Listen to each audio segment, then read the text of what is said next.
What's up, Cloud Gamers? Welcome to another episode of CGX Cast. This is episode 48. We got some stuff to talk about. We have a special guest today. We got missing people, as you guys can see. GTP is not going to be here today, and Holtz might not be here, but we'll have to wait because they can slip in. So we'll see what happens with that. But today we're going to be talking about the Google Dev Summit. A lot was said there that I think is pretty interesting. So we'll kind of wrap that up and see what the panel have to say about that. GeForce Now, 1,000 game milestone. We'll discuss how we feel about that. And also 13 games releasing for the platform this week. Amazon Luna had one game this week, but it's a good game. So we'll discuss that too. And xCloud had the medium release and other games, but we'll talk about the medium. Steam got into the console, or if you want to call it, gaming console war with the new handheld. We'll discuss that and how we feel about that as well. So again, this is going to be a jam-packed show, and we have a guest. So let's just take a sec to say what's up to you guys who are on here. We got Sherman Gaming. What's up, man? Good to have you on here, my dude. Zero Games for me. What's up? Inled, what's good? Of course, Chase, what's good? And Fee, I'm gonna call you Fee. We always call you Fee. What's good? Good to have you on here. Don't forget, fellas, if you guys want to support this show, hit that subscribe button. It's helpful for us. Again, it is distributed among all the content creators in this panel. So appreciate that, but enough with the fluff. Let's discuss the panel, say what's up to you guys, see what you guys are playing and what platform you guys have been using to play these games. So to get started, Duncan, how are you, sir? What have you been playing and what platform have you been using? I have been floating about all the platforms, but I've been primarily again this week in GFN. I'm just really enjoying that, and I think we're going to touch later on how it might even get better. I've just been flipping between a load of games. I've been back on Power Hose. Or Power Wash Simulator. I think I need it at this moment in time. I think it's melting over here. We've just set a record temperature. You're going to laugh. A record temperature for Northern Ireland, 31 degrees, which is about 88 Fahrenheit. That is our record. That is a new record in Northern Ireland. So we are melting here. But compared to everywhere else, it's absolutely nothing. But for us, it is roasting. I think me, Hell Monkey, and Marchie are just absolutely dying here because of the heat, because we're just not used to it. But with the games, again, I've just been going through again. I've slipped back into a bad game of Slay the Spire, and I also have got onto Planet Base. But I actually did something naughty this week and reactivated my Ubisoft Plus subscription. So I've been dropping back into some Assassin's Creed Valhalla as well. Nice. What convinced you to resub to Ubi Plus? Because I was off for the week. So basically... So I had a bit more time to get stuck into a load of games. So I've had a good week playing games. Okay, fair enough. Good to have you on here, Duncan. Again, it'll be good to get your intake once we start discussing these cloud gaming news and discussion. How about you, Hell Monkey? What have you been up to, sir? What have you been playing? What platform? Hi guys, thanks, Ace. Load of Destiny 2 this week. Just been working sort of late in that. And I'm loving the way it's running in GeForce Now right now. It's just so smooth. And I've kind of caught a loot fever from it. So other than that, I've played a few games on Game Pass, but I'm just on Xbox Cloud Gaming.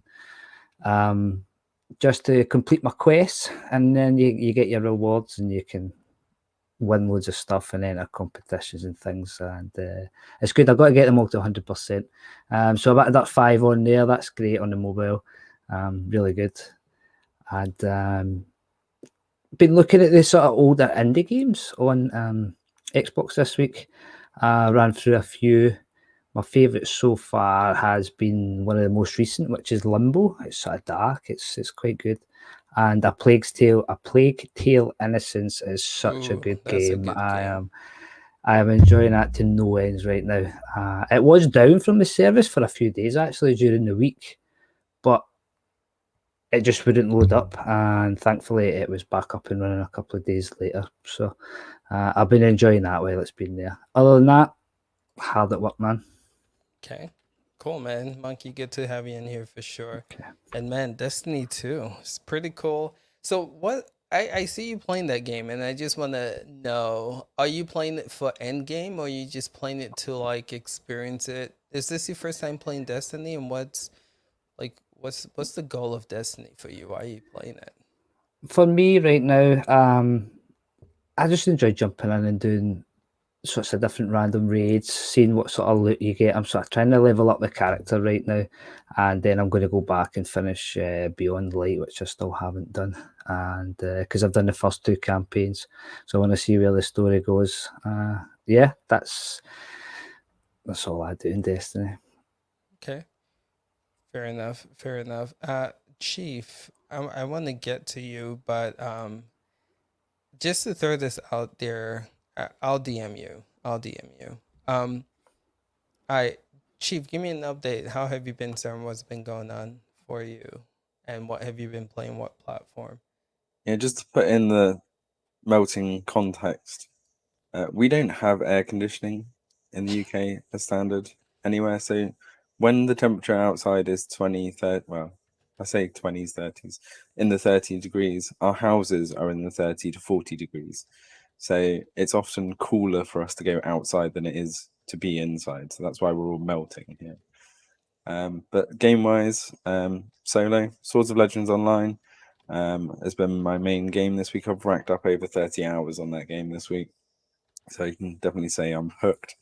I'm quite surprised at how well that runs on GeForce Now, actually. So it's been quite good to just be able to pick up and play that. And then I've kind of got back into the Medium because it landed on xCloud. Yeah. I did some testing, and I couldn't believe how good it looked on xCloud. Yeah. As we kind of expected it to, right? It's their only next-gen title. They've upgraded their blades. So to be playing it on PC, I was pleasantly surprised. Now, I did just do a comparison with the Series X, which has drawn me back to the Series X again, Right. because the quality is there. But when I don't have the time, because I have kids and a wife who wants to use the TV, I can just go and dive on the tablet or on my PC and play the Medium on xCloud now. And I'm going to play it to completion. I'm far enough into the game that I'm really gripped by the story and I want to see where it's going now. And it keeps twisting and turning, and it's really got my attention now. It was a bit slow to get started, but I'm really quite engaged with it now. I want to see where it goes. Cool. So performance-wise, I know again you have the Series X, and just when you compare the cloud game of the Medium to the Series X, just what are you noticing? Like when it comes to the blades, do you feel like graphically it's getting close to what the Series X looks like, and performance-wise, or do you feel like they still have a long ways to go with that? I'd say performance-wise and graphics-wise, it's a lot closer. Now, I say it on the video, it's a 1080 stream. So there's only so much quality that you can get in a 1080 stream, right? But if you play that on a tablet, you're not going to notice. It's going to look crisp and clear, and it does. You put it on a 1440 monitor, you're going to notice the stream compression, especially in those dark areas and in faster movement. But I would say that the upgrade for Series X has taken the performance issues out of the equation, and it's now down to stream quality is where it has the biggest issues on the larger screens. But on a mobile, on a tablet, it looks like it does on a Series X. It's absolutely phenomenal. But as always, you put it on a monitor, you really notice those issues. Yeah. All right, fair enough. Good to see you gaming again. So again, we like to save the best for last, and we have our guest today. Thanks, Chase. thank you, yes, for wanting me to go again. we have Chase from the Gaming Advocate. Again, this dude is pretty much family. This is one of the few dudes that I can just hit up last minute. Sorry to keep doing this, man, but hit up last hit up last minute and be like, "Yo, Chase, you free, man? We need someone for the play," and he's always like, just again willing. So we appreciate you again. You like family, man. So you know how things go here. But how are you? What have you been playing? What platform? A little bit everywhere, to be honest. Actually, before coming here, I was just playing Siege over on Stadia for a little bit. Yesterday, played a little bit of Wildlands on Stadia. Played some Animal Royale here on the PC because my wife was in the room where the TV's at. Played some Rogue Company on the Series S once my wife was done working. So I've kind of been a little bit of everywhere. Oh, also Jedi Fallen Order over on the Series S. So I've got a bunch of games that are in my backlog right now that like it's starting to like be overwhelming. And especially when you've got more games coming up, it's like, I got to get these done. So like Jedi Fallen Order, I got to get it done. Like that's a priority. I've only got a couple more chapters left. Wildlands I want to get done. I still have Darksiders Genesis that I paid for. I need to get that game completed. So that's really been my focus. And then of course, I love my competitive shooters. So, if it's Siege or it's Rogue Company or, another FPS or third person shooter, I probably will gravitate towards that and play that too. Cool. Yeah. You like those tactical shooters, man. It sounds like good grew stuff. up with SOCOM, man. It's all I know. It does that to you, man. It's hard to find a replacement. That game was good for its time for sure.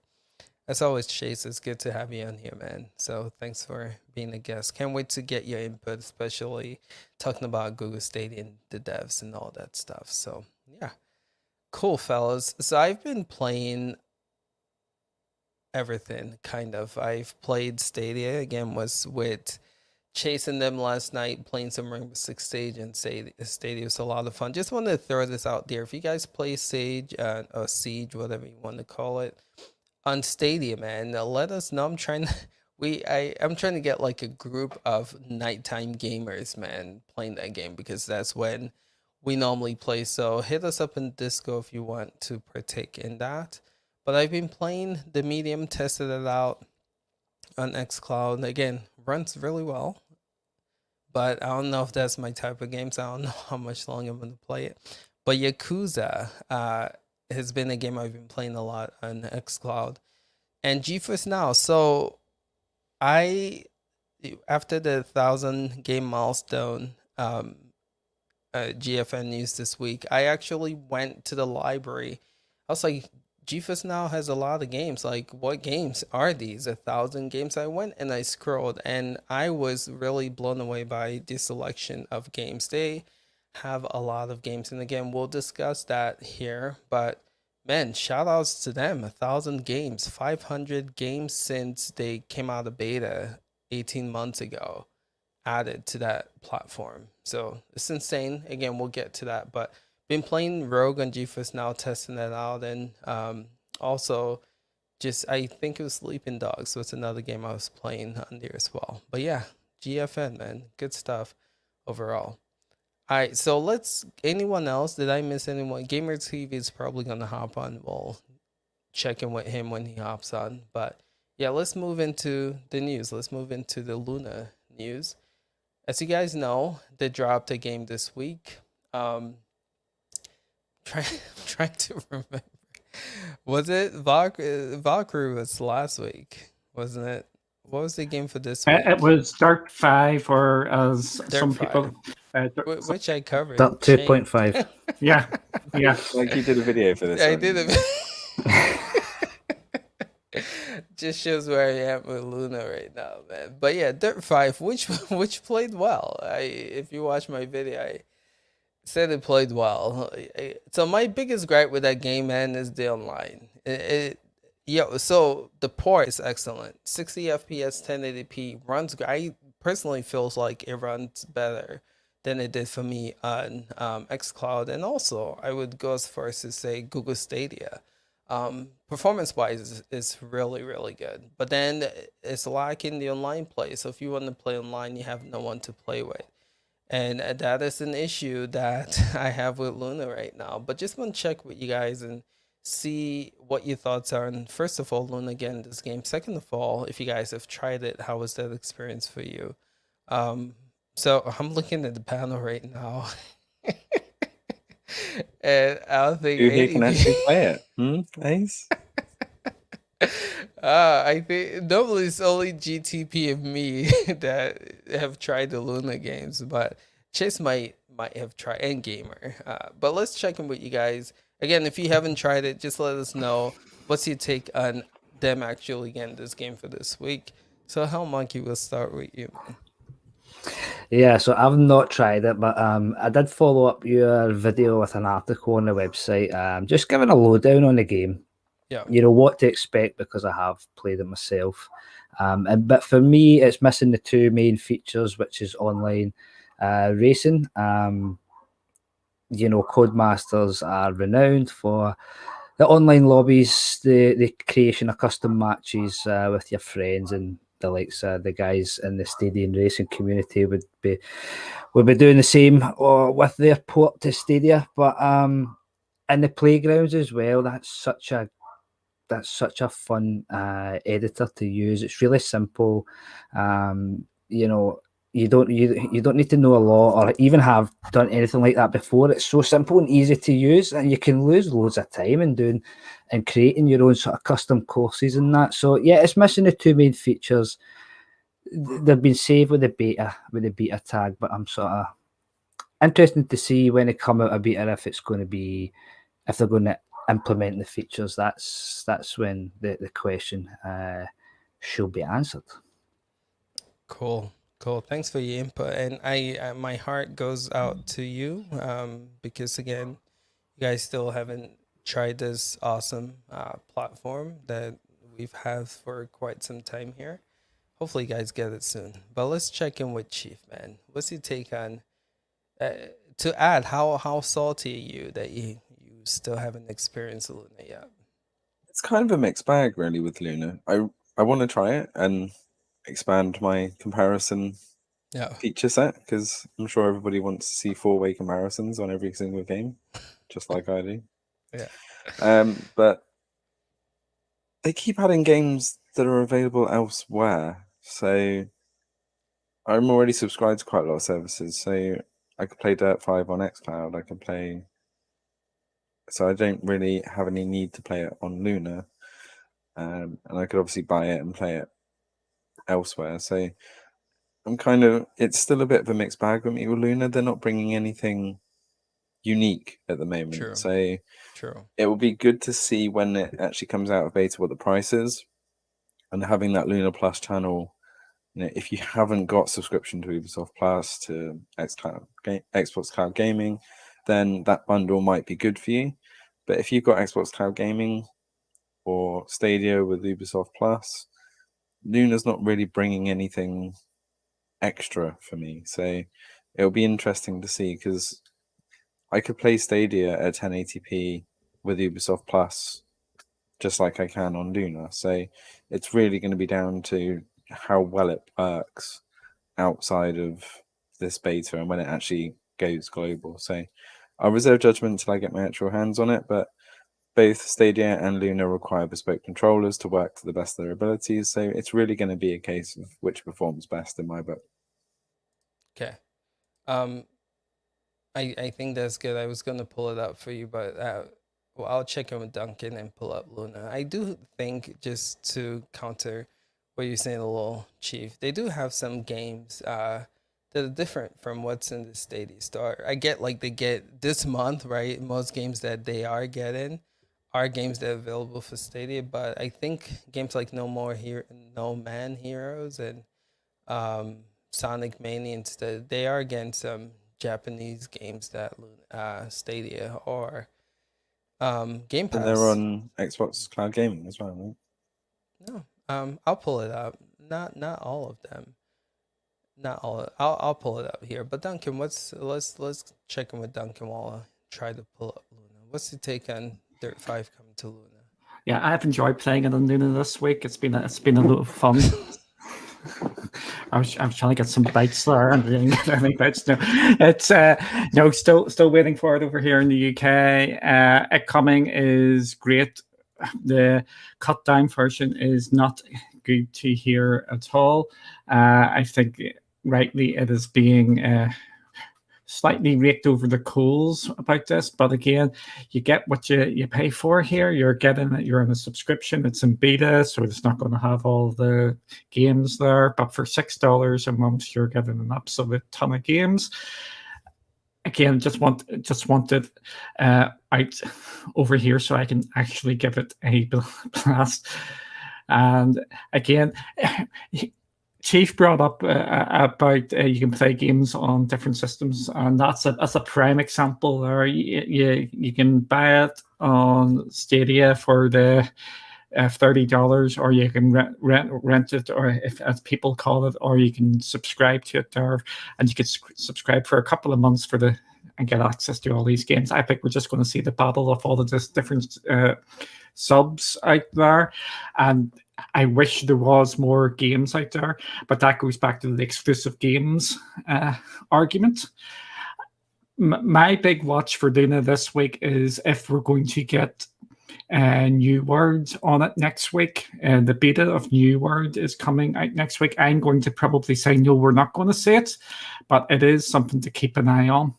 I'm expecting New World to be there at launch in a couple of months. If not at launch, I think we're going to hear it's going to be going on to Luna pretty soon. And that is an exclusive, which is going to get you to sub. And this is why exclusives matter. Yeah.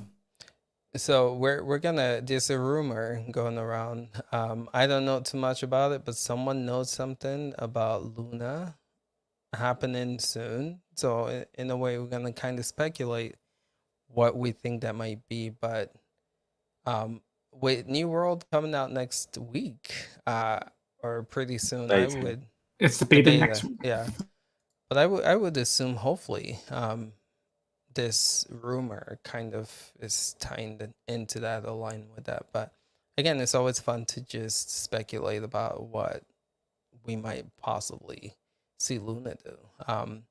But yeah, Chase, what's your take on this, man? I mean, it really comes down to what, my philosophy is, what do consumers like, Amazon and a lot of these entities, I know that the lens that's being looked at through this is, what is the hardcore gaming audience or the core gaming audience look at? But I think a lot of these companies are just focused on who's already in their ecosystems, who's already on Amazon, who's already in Google, who's already over with NVIDIA, and can they just capture a little piece of that market right now? That's kind of their mentality. But as far as the game not having some of those core features, I mean, I can completely understand if someone is extremely frustrated by it, especially if you're a consumer of Luna and you use Luna and you would expect those features to be there. I can also see it from the other side of it, that maybe someone wouldn't be as bothered by it if they, it doesn't affect them as far as their situation, or they're not in the Luna, the Luna ecosystem. But I think at the end of the day, the big thing is, for folks out there, that it does matter one way or the other, whether you want to voice that you're happy with it or you're not happy with it. You have the right to express your concerns or your frustration or even your happiness to the company directly, as long as it's in respectful means, So I don't have any stake in it personally on this, and I'm trying to avoid injecting my personal opinion on it. But I can see it from both sides, to be perfectly honest. And I do understand. I have seen some outcry on Twitter about this. There's been a couple places where people have been extremely upset that it was missing the online component as far as some of the multiplayer pieces. And I get it. I understand where those people are coming from, and they have a decision to make of whether they want to continue, supporting that pathway by Luna and by Amazon. And Amazon will have to decide, if they see a large amount of their consumers start walking, if that tends to become a trend going forward, they'll have to make a decision and decide whether or not they're going to allow developers to continue to do that kind of stuff with their platform. True. Thanks for your input, Chase. I see Gamer TV snuck in here, man. Good to see you. What's up, man? Hey, what's up? What's your take on the Luna news with Dirt 5 releasing to the platform this week? Oh man, I think it's great news. Just more games for the platform. I know it's missing the online piece, but I have a little more information on that. I'm not sure if I can discuss it much, but it has something to do with crossplay and trying to sort all of that out before adding this to Luna, because it's a crossplay with PC. So they're just working all of that out, but it's coming. The game itself is great. I think it performs better than xCloud and even Stadia's version, detail wise and consistent frames. So I think it's a great win for Luna with that game. They just have to finish it up. It's in beta, so they're really milking this and taking the opportunities to make the right decisions. So I'm all about it. Cool. Do you want to share more about that multiplayer crossplay? Well, I mean, it's very basic. I mean, they're exploring crossplay, and Luna, they held out the online component for the Luna version because of this. That's pretty much that's all I can really say about it. Fair I managed it for Rainbow Six Siege. What's up? So that's a good point, but it seems like the Ubisoft Plus games are different from the games that they put on the Luna Plus channel. When it comes to like online, most Ubisoft Plus games, they do have the online components, but the Ubisoft Plus games, I think it's one or two that does have online. So again, I think it's stuff that they have to figure out too. But yeah, okay. How Monkey? Do we get to you in this? Yeah, I went first. Okay, cool. All right, so can we just speculate again? These rumors floating around that we might see something big come into this platform pretty soon. I'm just gonna open it up to anyone. Anyone want to guess what that might be, and what we can see? There's only two things it can be, right? If it's not big. Okay, what, Chief? What are those things? The expansion outside of the US. Okay. And New World coming. And we do know that there's a new channel being worked on. We talked about that a couple of weeks, or if not a couple of months ago. The family channel is being looked at as well, and there's already a game there which wasn't on Luna. I forget the name of it there, but I think that the Chief is right. If it's a big announcement, it's either one of them two things, if not both. And hopefully we'll get the other Amazon game as well, which has went out from my head because that looked really cool as well.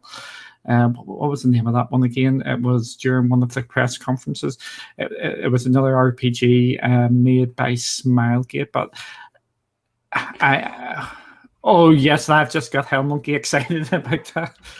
It's I think that's going to be the big thing. If it is, it has to be expansions or New World, and I'm hoping it's going to be. I'm hoping it's going to be the three things: new channel, the New World, and us getting it over here in the UK. How big would that be if they do that, right? If that's the announcement, new channel coming, family, whatever, EA, wherever, expand into more countries, and we're gonna add an exclusive title to this platform.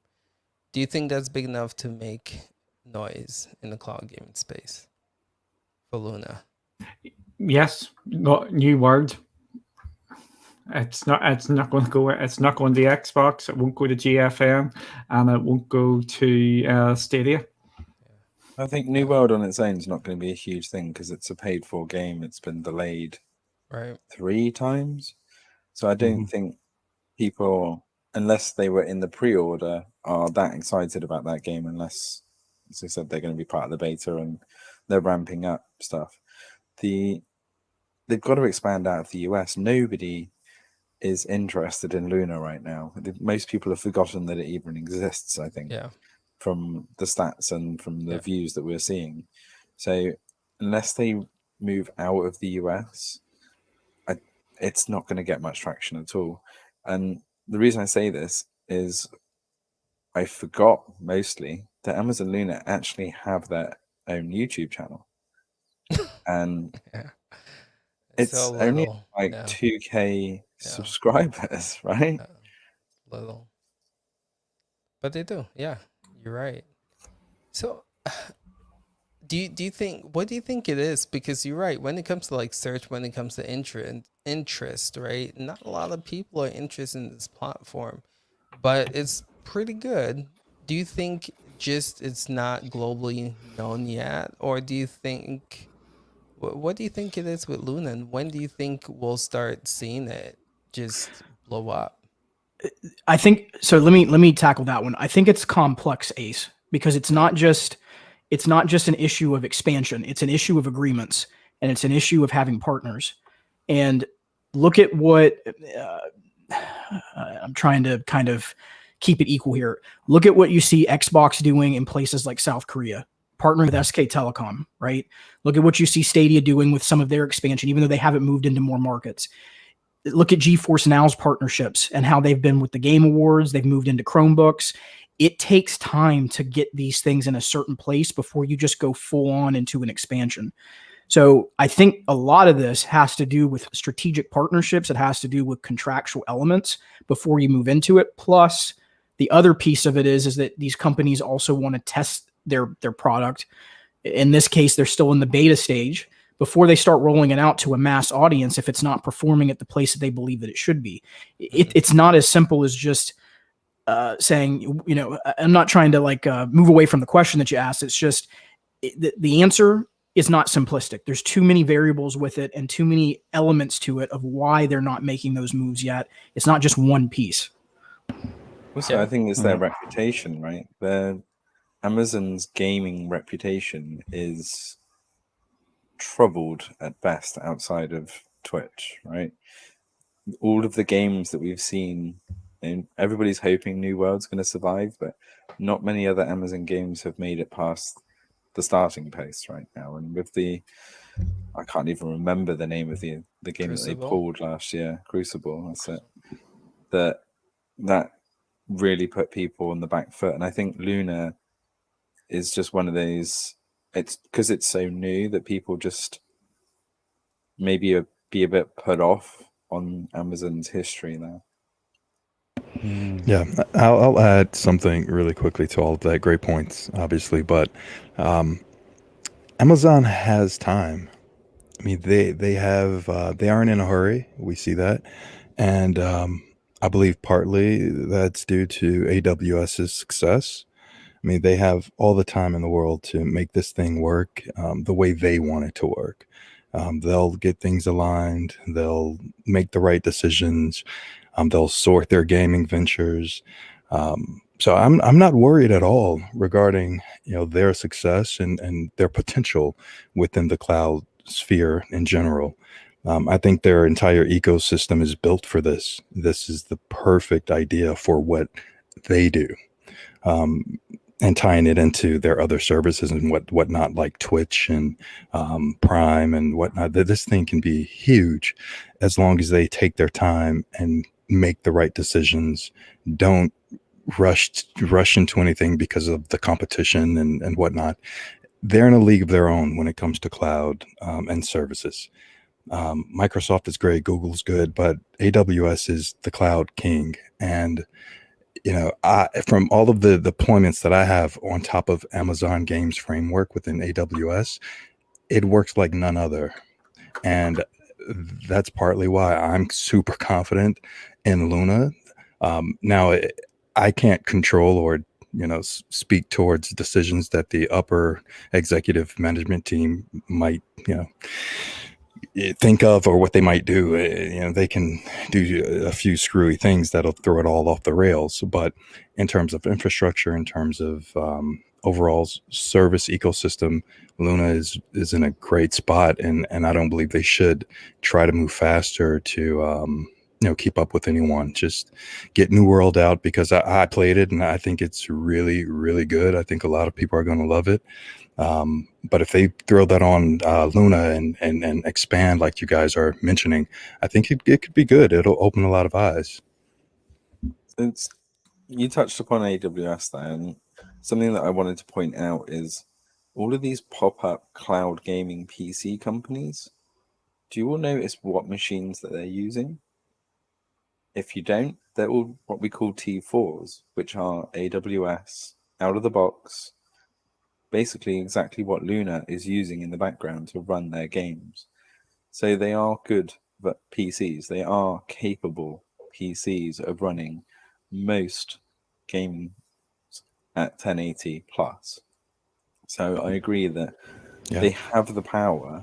It's just making it a good integrated experience. And if they did put New World on Luna, that game is demanding. Now, one of the reasons why it's delayed is because you need a high-end machine to run that well. And even when we were in the original betas last year, high-end machines struggled to run that game. So getting it onto Luna and getting hundreds, thousands more people being able to even play it, because most standard machines probably won't survive playing that game, will be a big bonus for them as well as their platform. Yeah, I agree. So happy. By the way, good to see your comments finally showing that. We were just actually talking about this in the background. But he said if New World flops, what will happen? We'll see a shift in Amazon Game Studios like we saw with Stadia. What are y'all's thoughts on this? If that flops, we can say goodbye to Amazon Game Studios. You think so?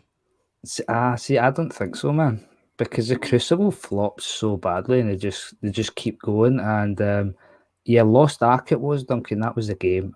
Maker popped it in the chat as well. That Lost Ark is really appealing.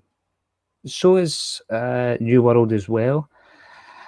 I don't think it's a make or break, because I think Amazon are just, the cloud structure is doing so well for them that I don't think they're gonna just drop it. I think they're just gonna throw even more money at it. That's just my opinion anyway.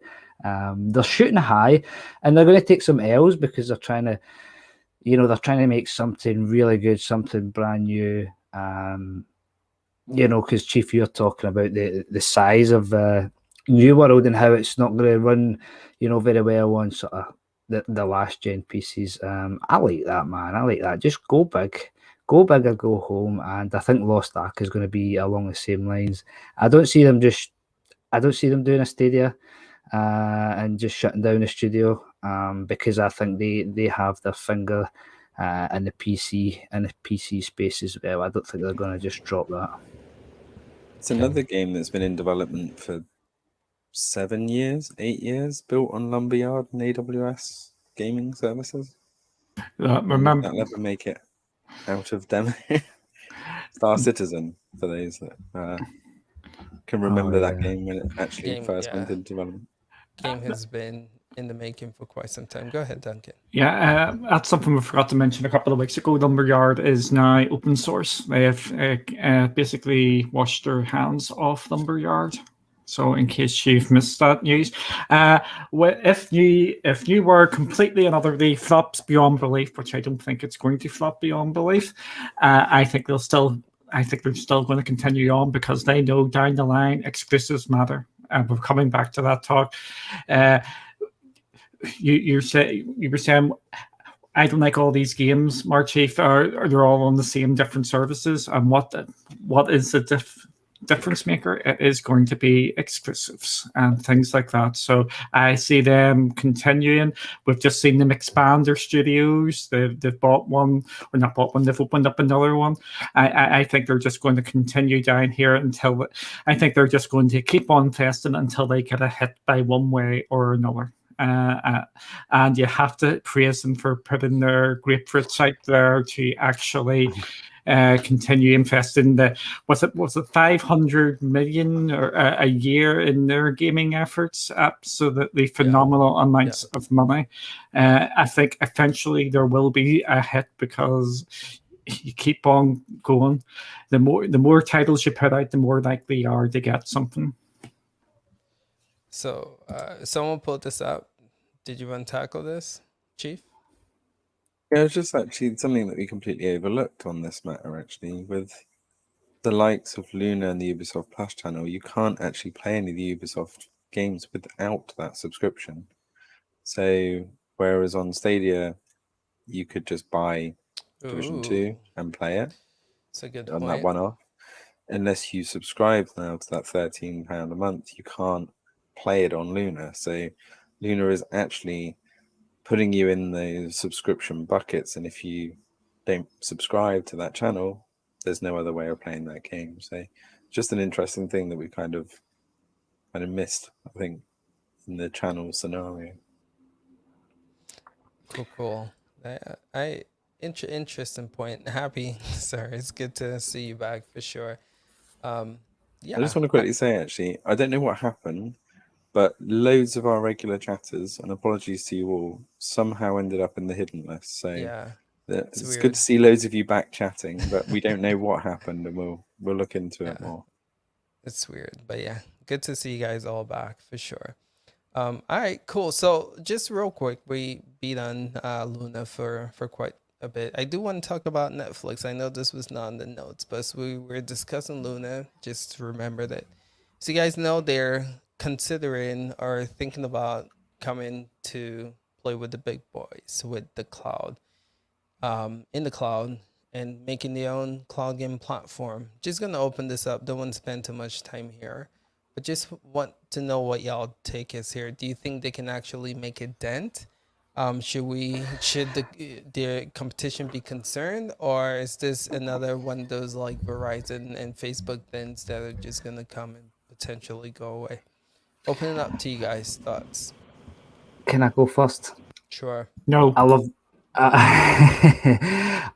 the idea. I love the idea of having a Netflix subscription on it, and you're watching a movie or you're watching a series.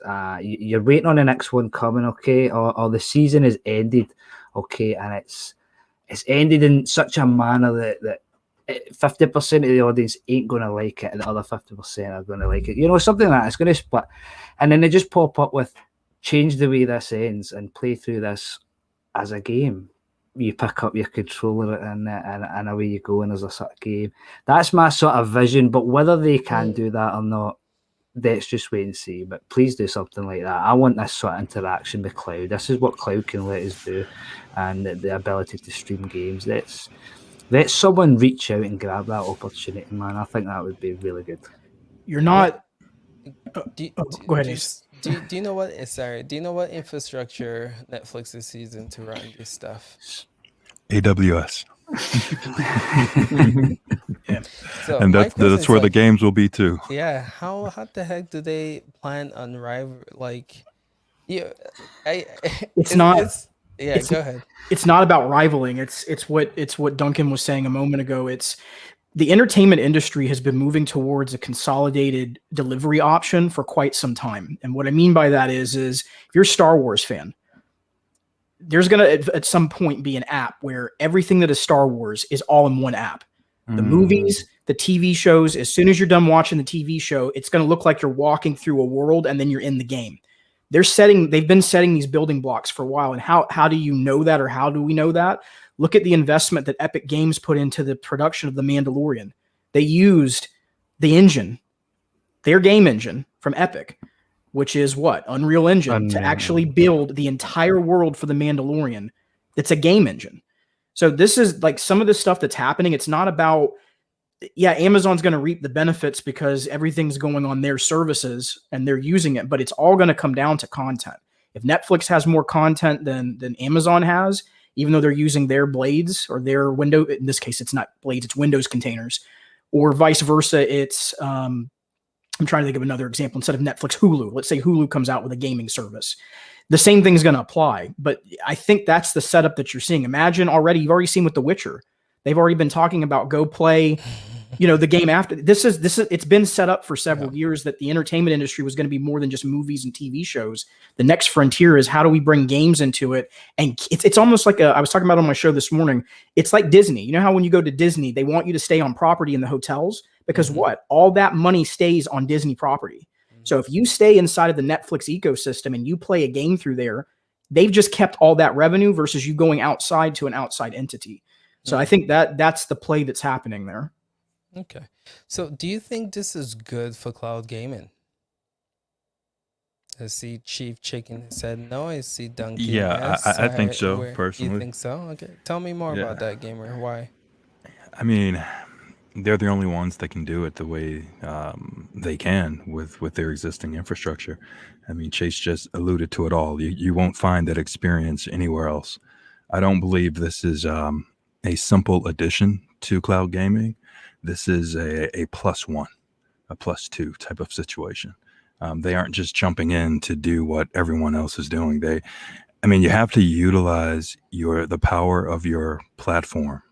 And I think Netflix, they're smart enough to do that, jumping into cloud gaming, creating different IPs, gaming IPs based on their originals and things like that. It'll be phenomenal. Okay. So, Monkey Chief, who wants to take it? I was just going to make a quick point. Remember that movie Bright with Will Smith? That was one of the first original Netflix. Could you imagine when that ended, that you jump into the game and you play as Will Smith? That would make an amazing. See if that was only even like a couple of hours long to play the game. 2-3 hours. That would just be an experience like no one else has done right now. Right. I love that, and I love the idea. Again, just kind of like what Chase was talking about. But let's remember how difficult it is to create new IPs. Like, how would that work? Would it be, I don't know who licensed the movie, if it was Warner Brothers or whoever. Would it be Netflix making that exclusive, or would it be like, how would that work? Because again, the games are probably not going to be then AAA games. They're probably going to be like indie mobile phone games, right? Like how? Go ahead. Anyway, I'll go first. Chase was saying this. Hell Monkey was saying this. Gamer TV was saying. I'm going to tell you what the first game, or one of the first games, which are going to be announced for Netflix. It is going to be The Witcher, because The Witcher is getting DLC this year, which is from the TV show. And I think it's absolutely nailed on. The Witcher 3 is coming to Netflix gaming. Or Netflix, I just called it there. Netflix gaming. There we go. We'll just call it that. It's going to I'm just excited because it's also what Luna can sort of offer as well. The tie-ins to the movies and games is just going to intensify. We're seeing this across basically all the platforms. We're seeing it with Xbox as well. Look at the big conference, the E3 conference, and there was 2 big announcements from that. And I've just the Sea of Thieves with Pirates of the Caribbean, and with Flight Sim and I was going to say Top Gear, Top Gun. We're seeing the crossover between movies, TV, and all the different forms of entertainment. And I think Netflix are going to be on the ball with this. And what I'm wanting to see, we've already seen it with some of their games, like the Stranger Things 3 game. I think we're going to see them sort of pop up to expand the story and all that. I just can't wait to see where all this crossover scene will go. It's just going to be really interesting, really fun. So then that means be prepared, because this is just the beginning, and Disney's probably got something cooking up. Who else? Who else is streaming? Any major entity that's putting out TV content. And I just wanted to, because I knew Hellmonkey was going to say something, I just wanted to add some context. I'm not saying that's going to be what I was talking about earlier is going to be successful by any means. I just think that's the play that's happening here. I think that's what these companies are trying to do. Interesting. All right, Chief, I see you shaking your head no to this whole idea. What are your thoughts, man? What are you thinking? So I kind of think that Chase hit the nail on the head on here, and I don't think that this is cloud gaming as everybody thinks it's going to be. One, Netflix already has a ton of play your own, pick your own style series, games, what you want to call them. We've seen FMVs where you pick your own routes. Netflix already has a ton of these, so they're kind of already cloud gaming in a way, because we see games targeted at that exact same thing as our Monkeys played recently. I think they're going to be using it to enhance their originals, making those backgrounds, making content quicker, more realistic than green screens. As we saw, Mandalorian is probably one of the biggest successes of not using a green screen setup and using a gamified world with huge screens. And it not only sped up development, it gave much more immersion, it gave better lighting.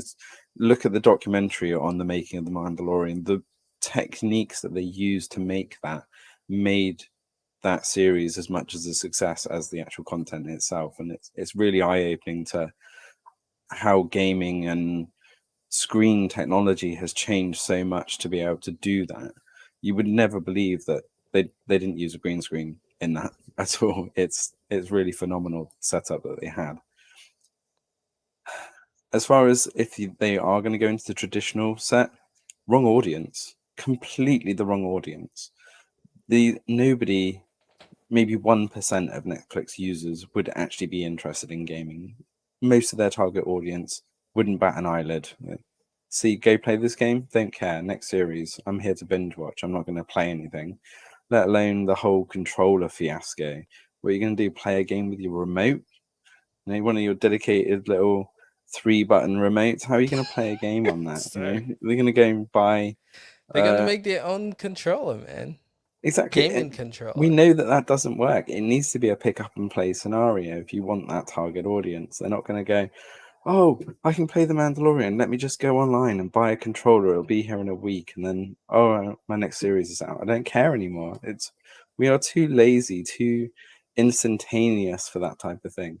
So if it's going to be something like that, I think they're already on the AWS structure. It will be a partnership with Luna. If they're going to have that game integration, it will be a handoff to something like Luna or partnership or making the content in the background.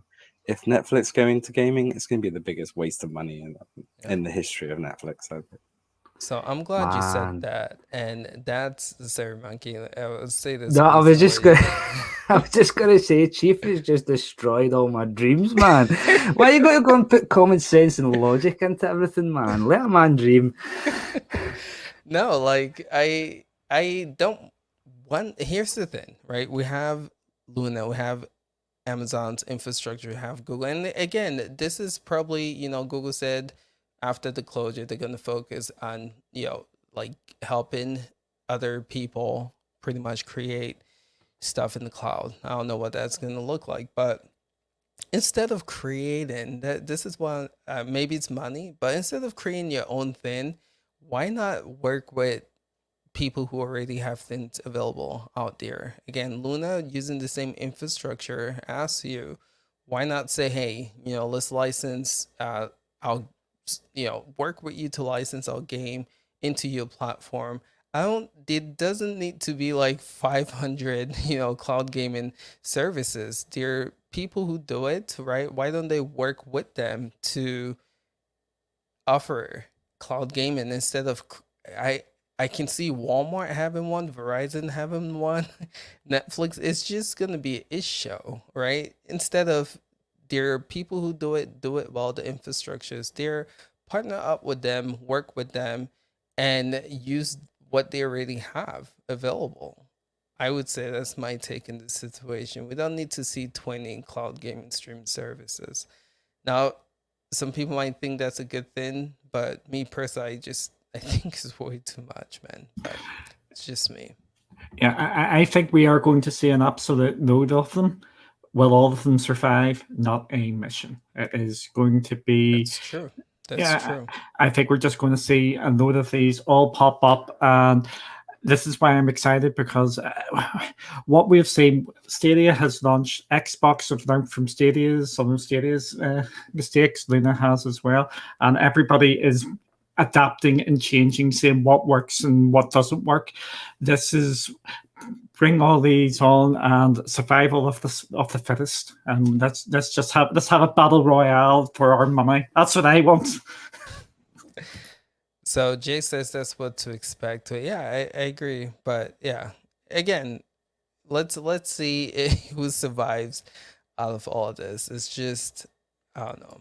All right, we spent way too much time on Netflix. Anyone else want to add to this? If not, let's move on to what's actually in the show notes, man. Anyone else? Okay. All right. So GeForce Now, 1,000 game milestone. Just let's pause there real quick. How big is this? I know I wish Holtz was here because I can see him making the argument they're probably counting the same games 10 times, right? Or whatever the case might be, right? Again, Control and Epic, Steam, and GOG, if it's on there's 3 games, right? Is that what they mean? That's unique games. No, Yeah. it's quite a lot more if you count the duplicates. So you don't think it's the duplicates included? No, it's 1,000 unique games. Okay. So salute then, kudos. But let's talk about that. And again, to add to content here, 500 of these games were added since this service came out of beta, and that's been 18 months. So you do the math, right? Again, the 18 months is close to Stadia's launch. Stadia, they boasted at the Dev Summit they have over 180 games on the platform. GFN is saying since they came out of beta, which was 18 months ago, 500 games have been added, bringing the total to 1,000 games milestone. So let's talk about this. How big is this, right? And what are y'all thoughts? And shout outs to GTP because he really wanted to be here for this. But we'll get to him next podcast, I guess. But let's open up with Duncan. How big is this milestone? It is a big one, and the way they're adding games at this moment in time, 2,000 isn't going to be too far away. They are just absolutely blitzing these games through. What we say, some weeks we think it's a week, and nobody likes any of the games, and one week maybe out from 4 for some people. It's an absolute banger of a week. They are bringing games on a consistent basis, and at least every month there's at least a couple of games that people will probably want to sit down and play. I think they have been absolutely brilliant this year. I think the games have been consistent. We may argue about the quality as a quality over or quantity over quality, but they are bringing games. The more games you have on your platform, the more likely people are going to play it because there's more likely to be a game that you want to play. I am working on something here. When you actually go working for something for Cloudy here, but when you actually go through every single game on GFN, there is games there which mean nothing in the game list. You just don't see them, but when you actually go into them and have a look at them and watch their trailers, they are looking really, really cool and something you will want to play. I think we're going to be touching on something else later, which I am excited about, which I think is actually a positive for GFN down the line. But this milestone is massive, and long may it continue. Keep on bringing us the games. I think we do want some of the other big publishers back, but from what they can. For what they can do, I think they are doing an absolutely smashing job. So you know what? For the sake of time, because we still have other stuff to cover, let's just include the 13 games released this week with this 1,000 game milestone. What do you take with this 13 games that was released this week for the platform? Duncan. It's 13 more games for me, just for the sake of time. It's the Tainted Grail Conquest. I have got that on my wish list. I will be picking that up at some stage. It's a roguelike card game, absolutely brilliant, right up my alley. Again, there's going to be games there where people will want them. People will think are absolute rubbish and filler games, but they're. I think it's not a weak week. It's not an absolutely strong week. It's a solid week. They're consistent. Consistency is key. Okay, fair enough. let's move to Chase. What do you take on this 1,000-game milestone? And also, what are you taking the 13 games released for the platform this week? I mean, it continues to be them focusing and kind of just putting their head down and bringing titles to the platform. I think the part that probably is, I'm trying to think of it from a consumer standpoint. The part that's probably going to make folks happy is that they went from only maybe a couple games a week to now almost 10 to 15 games every week that they're consistently bringing to the platform. So I think that right there is, a big deal. And it gives folks options. They can go in and look and see, okay, well, from the 15, I'm exaggerating, but from the 15 games that came out this week, is there something there that could speak to me? It gives them a little bit more of an option. As far as the games that came out, I mean, for me personally, there's not a whole lot there that speaks to me. I do know that some folks will be excited about Warframe.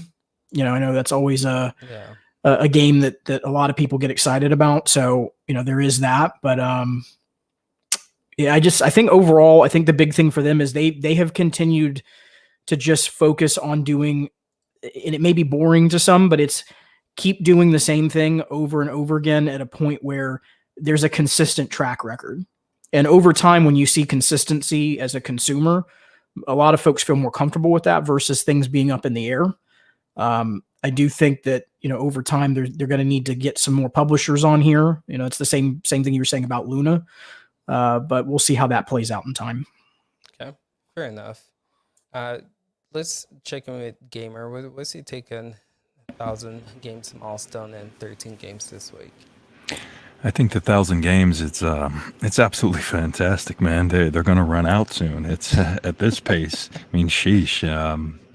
They're setting a heck of a standard, right, for themselves. Actually, I mean, the day they release 2 games a week, we're going to be like, oh god, they're closing GFN, right? Yeah. But yeah, their basic weeks would be banner weeks for most platforms, honestly. And as for the 13 games, nothing really jumps out at me. But for someone, they'll speak to. But for me personally, not that interested. Okay. Yeah, I am with you on the games selection this week, but yeah, I agree with you with the 1,000 game milestone for sure. How about you, Chief? What's your take on this news? 1,000 games is kudos to them. As they said, 500 in 18 months. Stadia managed 200, I think was their target in the first year, and they've committed to 100 this year. So it looks like GeForce Now are going to smash doubling that in the same period of time. So that puts things into perspective. And I think if you put that into perspective with Luna, how many games do we get this week? 1 or 2? Sorry. So yeah. They need to ramp up, man. I can't stress it. No, we give GeForce Now a lot of stick for the quality of their games, but they're getting them on, and Dirt 5 was on there months ago, right? So how do they Dirt even 5 get and that? GFN? No, they didn't, did they? No. So it is a mixed bag. No, they got 3 day and date, 2 day and date releases, and then the free Epic game. Although regular issue with GeForce Now, Abduction is the free Epic game this week. Came on Thursday. It's still not there on the platform. We know it will be there at some point this week, but it's always a bit of a disappointment when it's taken a whole weekend, or that's it. We know it's not going to happen this weekend, so it's going to be sometime next week. So that's an issue, right? It's a regular issue, and yeah, it's something.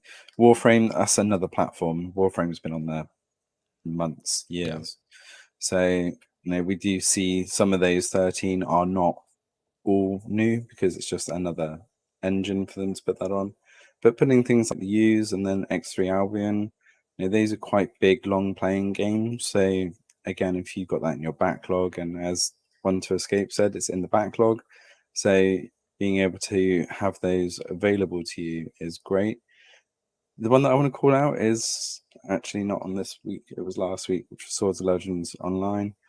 No, it doesn't mean a lot to people, but it's still in the top 100 Steam games. It has been for the second week now. So they are getting games that people want to play. It might not be the ones that the panel wants to play, and not everyone wants to play. But this is the second, third, fourth time they've got a day and date release, and it's been a top 100 Steam game for several weeks running. So they are definitely getting the games that have mass appeal.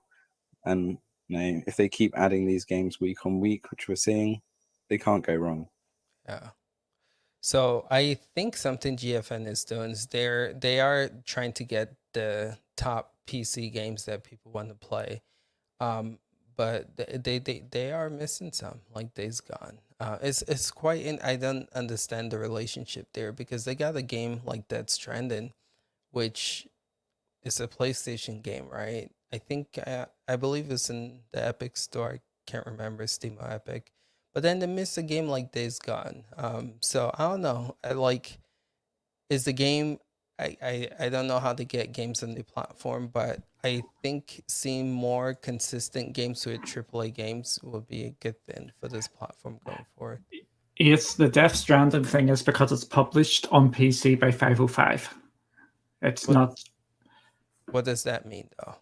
That means it's not a Sony game. It's not a PlayStation game. PlayStation is a PlayStation console exclusive. I see.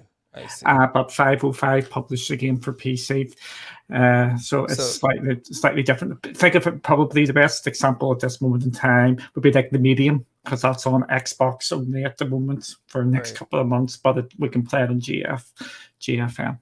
Okay. So it sounds like if they can get it, they're gonna try to get it, right? If this, if Sony's not gonna allow it or whoever, then they can't get it. But I think it's a good track record. You look at the biggest, and they get in Kenya next month, however you say that game. You look at the biggest PC game, they've made their way to kind of try Valheim. They got it in the platform. But yeah. Who else? Do we hit it? Hell Monkey, do we hit you? No, I'll just have a quick say. Yeah, no, 1,000 games is great. And although the game quality, depending on what sort of games you like, might not be there, in spades, but there's definitely something there for like every type of gamer. And I've been saying that for a while, even before the 1,000 mark. As for this week, Lost at Sea sort of jumped out at me. The indie game, early release. It's a sort of deep, meaningful game. Something that I kind of like. I like to try out them games because it's different from the norm. So I'm interested in that. But other than that, no. There's only been one or two games the last couple of weeks. Definitely think they need to. I don't think they're not having conversations with the big publishers like EA and whatnot. Square Enix are supporting them with Marvel later in the year, and as you mentioned, Keynote as well. I don't know what the relationship is like between developers, publishers at Capcom and Rockstar and the likes, but the big games that get taken off after beta still haven't returned, even with the figures that GFN have. The 10 million player mark, they breached that. Yeah. So they're appearing on xCloud. Yeah. And that as well doesn't help. So I'm glad you said that, because that brings again 1,000 games, great, good job getting some big games this year, but the no-brainers of EA, right? You have Ubisoft Plus. Why can't they get like EA Play Plus onto this platform? I'll tell you why I think it is quickly. It's just EA. They had an alpha test of a cloud service not so long ago. I don't know what happened to that. I tested it. It wasn't great. But I still think EA are trying to do something on their own. Project Atlas, by the way. Yeah, there you go. Thank you, Chase. And I just think they don't know who to commit to right now. So they're supporting Game Pass, but not everything's coming to the cloud. In fact, very few EA games are playable in the cloud. I think they're in a funny space right now where they're just watching what's happening everywhere, and then I think they'll sort of latch on to where they see their best business interests, you know, in terms of money, because we know EA is all about those pennies with the microtransactions and whatnot. But that's a conversation for a different day. So that's my feelings on that there. I think that's why. Yeah. Do you think that's what's happening with other companies as well? They just like sitting sidelines and watching all that's going on? Because again, right, Capcom, well, we have Resident Evil 8 and 7, but take that apart, you're not seeing them hop on GFN as well, and they just started supporting Stadia, right? Konami has 2 or 3 games on Luna, but apart from that, they nowhere else. Do you feel like these companies are just sitting back, seeing what's going on, and eventually they're gonna either create their own or hop on? Yeah, because right now the cloud market it's actually quite there's so many players in the cloud space right now for such little reward, and they're going to die. They're going to die off or become something else eventually. I would think. Just there's not a big enough market for these big publishers to, you know, say, yeah, we're going to spend this time, this effort, this labor, for like no reward. When are we going to see the reward, sort of thing? I don't think they're all prepared to invest just now into such a small percentage of a huge gaming market. I will put it in simple terms, or my sort of simple terms. They need to make it appealing for them to put their games onto the platforms. And how do they make it appealing? We've seen with the leaked documents on how Resident Evil appeared onto Stadia. Money. It's all about the money. Unfortunately, gaming is a business. And I think this maybe gets lost in a lot of people. It's not nice to say, but gaming is a business. If the developers are not going and publishers aren't going to make money bringing games to cloud platforms, and they're not going to bring them, I think it's down to that. Or they feel that they're going to lose money, or they're going to lose a cut of the pie, which I think that's what some of the issues that GFN have for. I don't really understand because it's all going through the PC, but I think it's a business. Okay, so it then goes to show who's willing to play ball, right? EA, I think, is one of those companies, you got to write them a big fat check, right? I mean, I think it's the same thing with Capcom, and that's why we saw Resident Evil 8, 10 million, right, is the rumored price. Do you feel like GFN is just not willing to shell out that much cash to get these titles? Because realistically, if Stadia didn't pull out the kind of dough they did to get those games on their platform, it probably wouldn't be there. So do you think GeForce Now is not doing enough when it comes to shelling out cash to get these games? I don't think they need to. I don't think they need to throw money at people. It's a case of, hey, do you want access to 10 more million people to be able to play your game? They buy it from one of the stores that you're already on. There's no extra work for you. Or as long as they own the game, that's the USP for GFN, is allowing more people to play simply, not let's give you money to put you on our service. That's no benefit to GeForce Now. Well, GeForce Now doesn't have a storefront, though. I think that's the issue that's at hand for them. Is even though Luna's not a storefront, it's still, when you pay them to access that library, there's been a contract made for games in their ecosystem. All GeForce Now is doing is taking games that already exist in Steam, Epic, and whatever other store exists out there, and has a licensing agreement to allow the game to be streamed. That's the issue, is the licensing agreements and the contracts. It's not about giving them a cut of 10 million like Stadia did, because Stadia has its own storefront. Therefore, the game exists within Stadia. So the entire conversation shifts when you're talking about. It's such a weird thing to even try to compare GeForce Now to the others, because their entire business model is predominantly built upon that subscription cost that you give them in order to even themselves out. And then on top of that, they have to then work out a licensing agreement to allow the game to be streamed. And that's the whole reason why these developers and publishers, I said it in our private chat, but money and contracts, is that's the shift that's happening behind the scenes. Is, okay, that's fine, but we're not getting a cut of this game in your storefront, GFN, because you don't have a storefront. So therefore, we want a cut of a licensing fee, and you're going to pay us this amount. And then now GFN's got to figure out, well, is it worth spending that money, or is it not worth spending that money? for the licensing agreement. So it's a lot of behind the scenes chess happening on that. True. Yeah, True. absolutely, man. Go ahead, gamer. Yeah, I was just going to add something really quickly. I'm not sure if we touched on the piece of existing relationships with consoles, such as PlayStation and Xbox and those guys. A lot of these publishers value those relationships quite a bit. And they talk to these guys a lot regarding the cloud and different platforms like GFN, Stadia, and Luna. Like, hey, what do you guys think about this? What are your opinions about all of this? And it's such a scratch my back industry. You don't want to step on anyone's toes, especially in the console world. That's just something you don't do from a publisher or a developer side of things. So that could play a large role if someone's like, hey, I just throw it on xCloud at some point, or we'll work it out with you, or whatever it might be. We'll never see the game, where no matter what the cost is, if the Stadia's throwing out 10 mil, I mean, okay, what if they gave 20 mil for Call of Duty? I mean, something like that will never happen, right? No matter what the price is.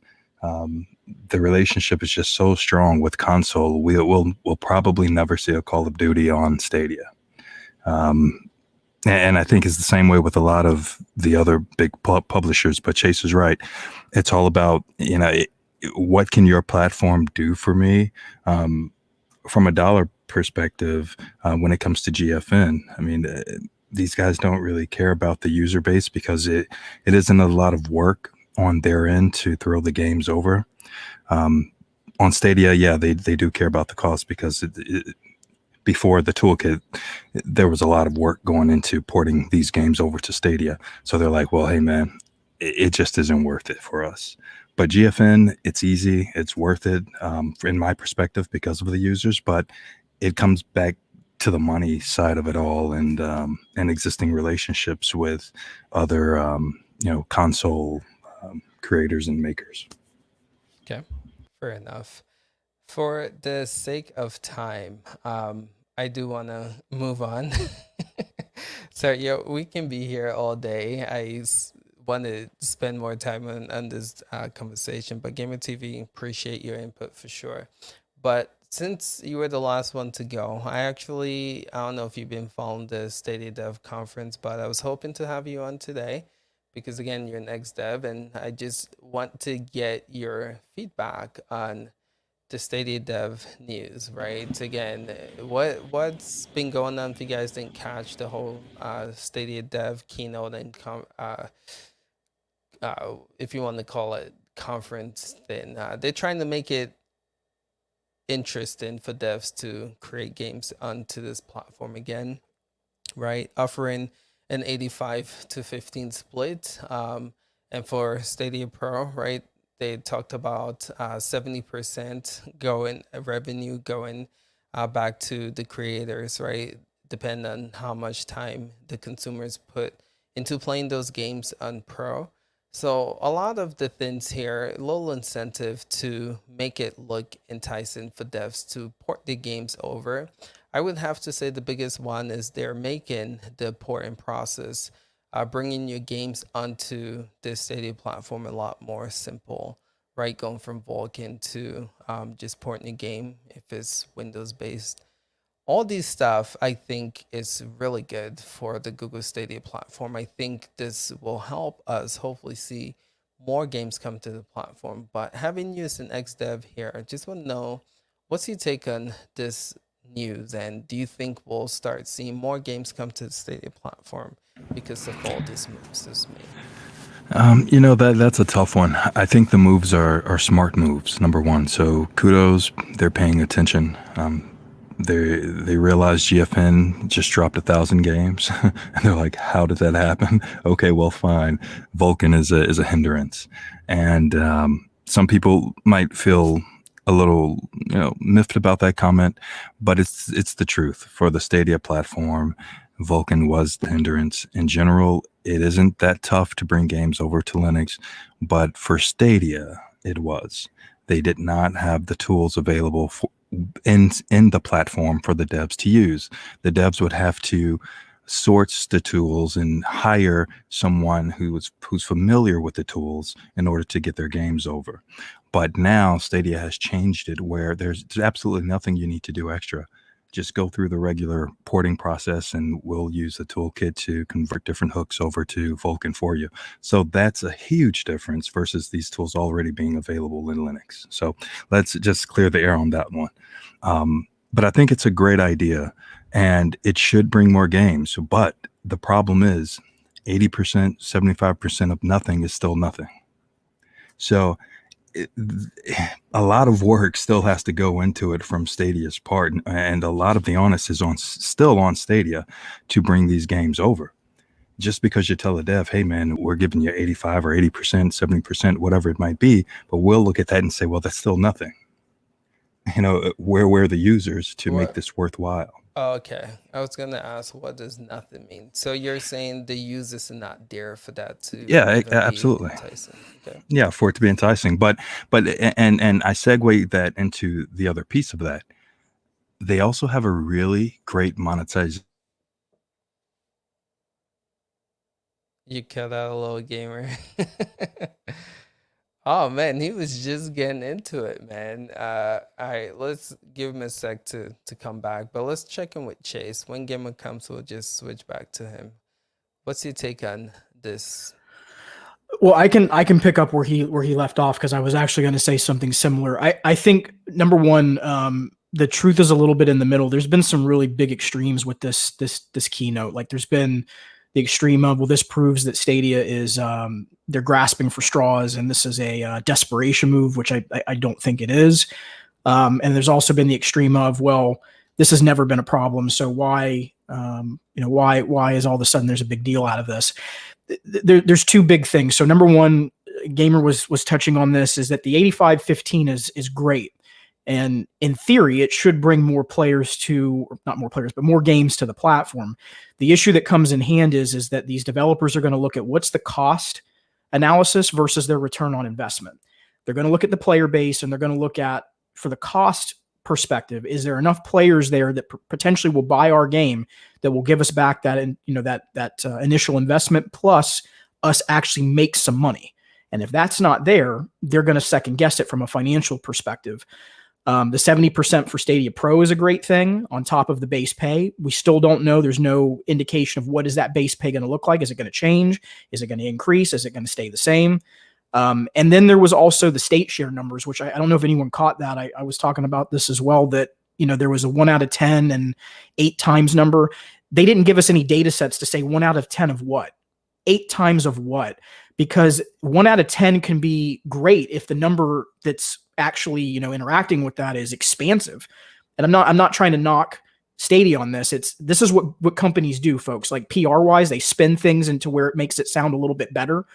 It's not a bad thing. It's not faulting them, but you just want to be able to see the data to see, okay, well, what does that 1 of 10 mean? And it's the 8 times number of players, interacting with state share clips. What was 8 times of what? How many players was it that was interacting? So I think overall, you can look at the keynote as there was a lot of positives. You got a roadmap, you have an idea of where they're likely going to be going. But I do think there are some things where, as it stands today, I don't think anyone can look into a crystal ball and either say that Stadia is going to die because of this or Stadia is going to live or succeed because of this, guaranteed one way or the other. There's too many variables. I know that's not attractive to say. I know wait and see is never attractive. People don't want to hear that, but you really have to wait and see on this. There's too many pieces to it to determine what the success rate's going to be out of it. True. Nicely said, Chase. Nicely said. Ooh, people are just cutting out left and right. I don't know what's happening. But let's finish what we were saying this time. Yeah, it's good. Dante, go ahead, pick up. I feel like we'll get picked on here. It's just Chase, have you anything else to add there? No, I don't know what's going on with my browser. I'm sorry, y'all. No, I just was closing it out by saying that there's too many variables and there's a lot of stuff we don't know. So until we get more data, which Google isn't going to give us, that's just not their historical track record.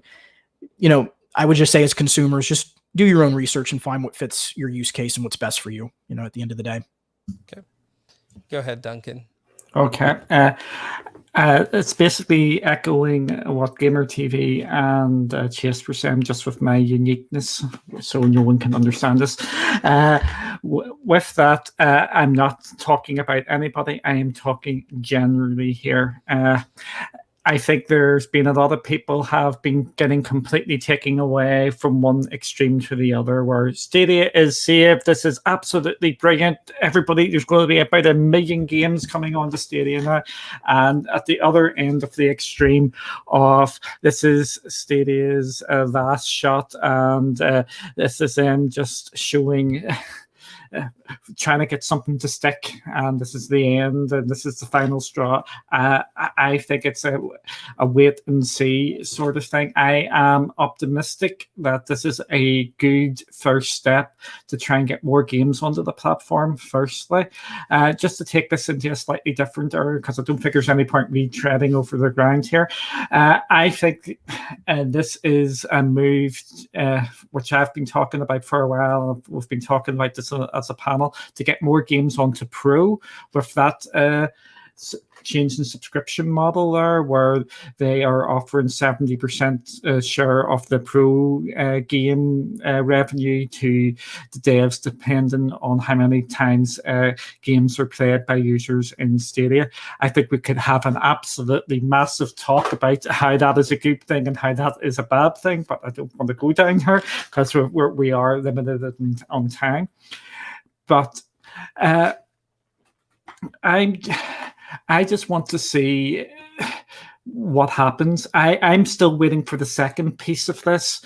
Are they going to come out and speak to us as consumers? Because this does seem to have some consumer sort of things going on with this change in the Pro model. I can just see an absolute mountain of games on Stadia now just going to the Pro, and Stadia becoming a subscription service first and a buying service second. That still means you buy games on Stadia. It just means they're going to be pushing the Pro model to try and get more people to take that up, because there's going to be more games. So that's going to be their spiral. They've seen what's going on with Luna. They're seeing what's going on with Game Pass, and they're trying to do something slightly different with that. There is going to be the slight nervousness from gamers out there that there's going to be a load of gas games on, a load of RPGs, and some of the other indie titles may get lost because the way they've set up the subscription model. But overall, the conference for me was very, very positive for Stadia. But I'm not saying completely and utterly knocked it out from the park. It is starting to right the ship in my view. And I just want to see where it goes. Okay. So we're not going to do that. Let's check in with you, Chief. What's your take? I think people want to know. I've heard all this week. It's crazy. I was in Anthony's show, and they painting you as this guy that, think or say Stadia is gonna die. Like, where just clear the air with that, man, because people are under the impression that you still believe like this platform is dead, even with all this news. Where you Nobody ever said Stadia is dead. I don't know where anybody could pull that from, to be honest. Agreed. Considering I've been an advocate of Stadia from the same. Yeah. It wouldn't surprise me if Duncan put words in my mouth to that effect, but no, I think Stadia is struggling. It's not dead by a long shot. It's still the best technology, it's still the best streaming service there is. But yeah, I've said for a long time, Pro is not worth $10 a month. It's what you're getting for those games, and the 4K HDR. Not all games are 4K. Not all games are HDR. It's like paying for Netflix HDR and being streamed at 1080. You would have something to say about it, and I think it's gone on for quite a long time on Stadia, and now with the Luna going to be pushing potentially 4K support and expanding to play Ubisoft games at 4K would be cheaper on Luna than it would be on Stadia. So that's another thing that I think that they need to be careful of. The biggest announcement I took away from the Stadia dev stream was the Vulkan toolkit support. I think Gamer TV said it's just the toolkit. It's actually, I think it was two parts. One was an easier porting toolkit, and the other was the removing the requirement for Vulkan, which they've neither confirmed or denied. Maybe Gamer, you can correct me on this, but potentially it means that they can run the DirectX version of games rather than porting it to Vulkan. So I'm not sure whether it means they can support both or whether that means that they will do the porting essentially for them from DirectX to Vulkan. But you can chime in there. Yeah, no, you're absolutely right. So the Stadia's team, from what I know, and this is not even in the keynote, but they're actually going to handle a lot of the heavy lift on the Vulkan side of things. So developers can simply roll in their DirectX games and go. See, that's a shame, because that still means that there is a ton of work to be done on getting it to work rather than them tweaking the engine to run the DirectX version of the games, in my opinion. But it's still a big bonus. It's something that users or devs will obviously be able to take up on because it will be easier for them to port. The pro revenue share, again, how many users? Now, Stadia definitely has more users than people give it credit for. We definitely know it's more than 5. And I did go digging for this, and the only game that I could find the leaderboard beyond top 10 or whatever is actually Sniper Elite 4, which has been a pro game. And unfortunately, I've got enough kills to be in the top 50,000. So there's at least 50,000 people who have played Sniper Elite 4. But if you only get 1 kill, you're going to be down the bottom somewhere. So you would give a better aspect of how many people. It's over 100k. Yeah, so we know that over 100,000 people then have played Sniper Elite 4. So there is a pool of users. But as somebody said in the comments, it will bring a lot more indie devs because they're going to get a revenue share. But 100,000 users is still nothing to the likes of EA or even Ubisoft, really. Ubisoft, we know, put everything into the cloud. They support pretty much every cloud service out there. But for publishers who are umming and ahhing about it and wondering whether it's worth that effort, 100,000 users is not worth the effort in a lot of larger games books, I would think.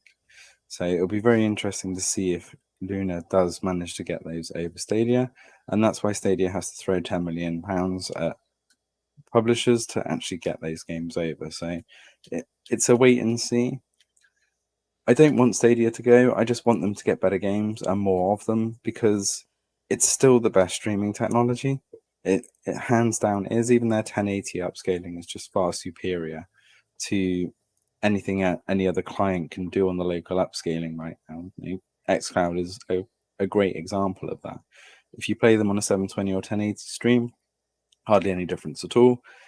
But you take the 1080 version of Stadia and play it on a 4K TV or monitor, it looks good. It looks fine. You do the same with xCloud or Luna. You see the stream compression, you see it bitty. It looks horrendous in comparison. So if they can apply that technology to a wider variety of games, then great. But they need to bolster that £10 subscription, because it's not worth it. You may as well just pay nothing and buy the game and play it on Stadia. For most people, I just don't see the value in the Pro. So if they can do something to bolster that Pro subscription, all the better. Okay, fair enough. Monkey, what's your take on all this? You covered the news for it, so.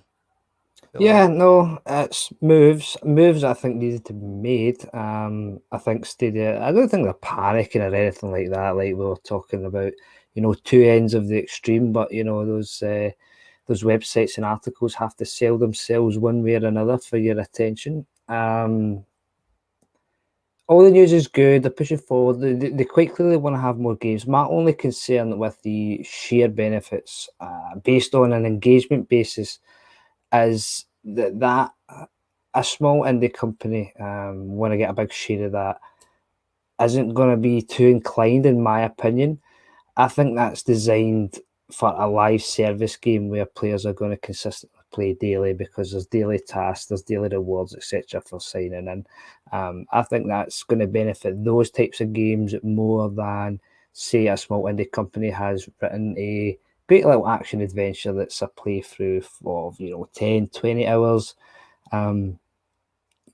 You could essentially get that done in like 3 days, whereas a live service game, if you're consistently going back to it, their engagement figures are going to be higher. And other than that, good moves. Let's get more games, and it's not more games for me in case anyone takes this away. It's more games for everyone to get more people playing on the platform, because we know that it's very stable and it's working, pretty well 95% of the time. Good point. Me personally, I think overall this was a good move. This just shows me that cloud gaming is still so young, still in the infant stage. People are still trying to figure out what this should look like. And again, this shows that, number one, again, shift happened internally for Google and the Stadia team, and we know that. But the fact that they're making these changes tells me that, something was not working and they're aware of it and they want to make it work. So overall, this is nothing but a great move for the platform. People expecting them to see the effects of this today, tomorrow. I think this is going to be like a long-term thing, and give it like 6 months to a year, possibly we might start seeing the results of this. But overall, I think this is good. And like I said previously, Stadia needed to do something to shake things up. They made some internal changes, and I think overall that was really good. If something's not working, business to tell you to change it up, and they did that. So let's see what happens going forward with this news for the devs, and just with the internal changes that happen with the company as well. But go ahead, someone else want to hop on? Oh, that was me, punt. No, I was just gonna say something here, because we get this rep that we are just in there sticking the knife in for the Stadia just for the hell of it, basically. And some of the stuff we have been talking about for months now came sort of to light with this talk. Trying to make it easier to port into Stadia. We've been talking about that. Trying to make it more appealing to devs. We've been talking about that. A lot of the stuff we've been harping on about and getting a lot of flack out there, it seems to have been happening there, because I know myself and Gamer TV last week, we said, what was the number one thing you want Stadia to announce at this? And myself and Gamer TV have probably worded better than me, because he's better at all that sort of carry on than me. Basically, I said go for a full Windows sort of port where you can just do your Windows games, and that semi came true. True. No, here's the thing, guys, and we have to speak about the positive. We have to speak about the negative. A company will not grow if all they hear is positive statements, right? So if there are things that a company needs to do to improve, that's what this channel is all about. We will talk about that, and hopefully, I know they watch, even though they don't want to agree that they do. You guys do. And hopefully, yeah, what is said here and what the chat have to say is something that they listen to and they try to apply and make changes. But something else happened with the Google Stadia team that I do want to give a shout out to as well.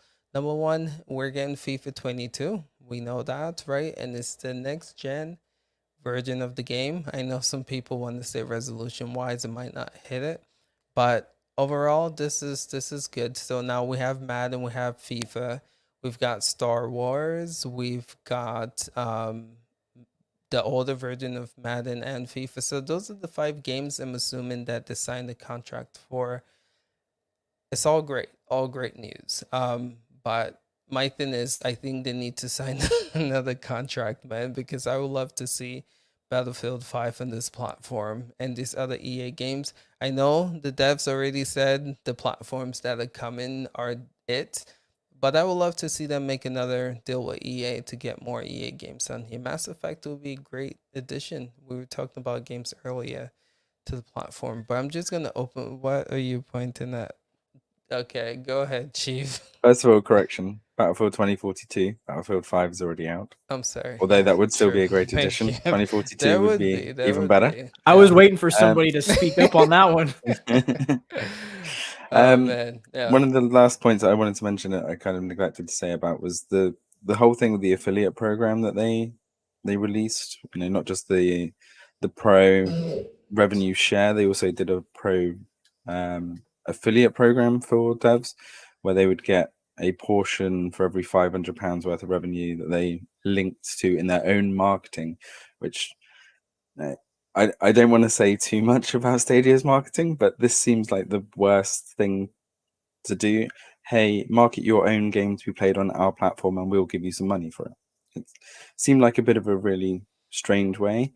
And again, I think missed the mark, because if they would have gone after streamers, channels, not just us, I'm talking, you know, the impact that would have had on the Stadia marketing and mindset would have been humongous. Imagine if they said, for every pro sign up, you get $1, or for every person who stays with us 3 months, you get $5. How many huge streamers out there who won't touch Stadia with a barge pole would have changed their opinion in an instant? They did say influencers, though. Wouldn't streamers be considered influencers? No, they didn't say influencers. They said publishers. I would So have sworn they said influencers. It's marketing from the publisher for their game on Stadia. Okay. That's who's getting the revenue, and that's why I think it's a really stupid thing to do. Whereas if you would have said, you know, if they opened it up to streamers to say, here's your affiliate link for everybody who signs up to Pro and pays, because obviously you've got that window, we'll give you $1 or $2. Just think of how many of the big streamers out there would have gone, hey, play this game on Stadia. It's really good. Look how good this game is. Like Rainbow Six Siege, you said, how many millions of subs have just a couple of Rainbow Six Siege players got? Same with things like FIFA.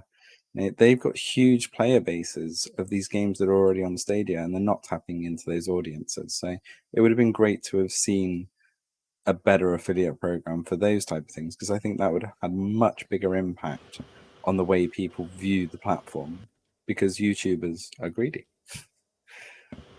True. Gamer, you gonna say something? Yeah, so I totally agree with you, Chief, and I was going to touch on that as well. I'm not sure if I, agree with the developers affiliate program, but I do agree with the deep integrations with Google advertisements. Google Ads, I mean, hands down, probably the best ad system in the world, and having access to this as a developer through Stadia's platform, just it helps us own the success of our creations in a way that we aren't able to anywhere else. So I think it's a benefit, and it's a kudos to them for doing something different that no other platform is sort of capable of right now for the developer. They're sort of saying, hey, you can link your game into the platform for instant play. Throw this on your social channels, throw it into your regular marketing that you'll actually do for the game, online digital marketing, that is, and boom, bring in your own users. You can track them. You hear the full analytics on that. You know where they're coming from. You know how long they've stayed in your game. You really can't find that on any other platform outside of Google Ads. So kudos to them for including that, but I'm not sure if I would have, diminished it by saying, hey, here's, be an affiliate and do it. It's like, I'm going to do it anyway because it helps my game.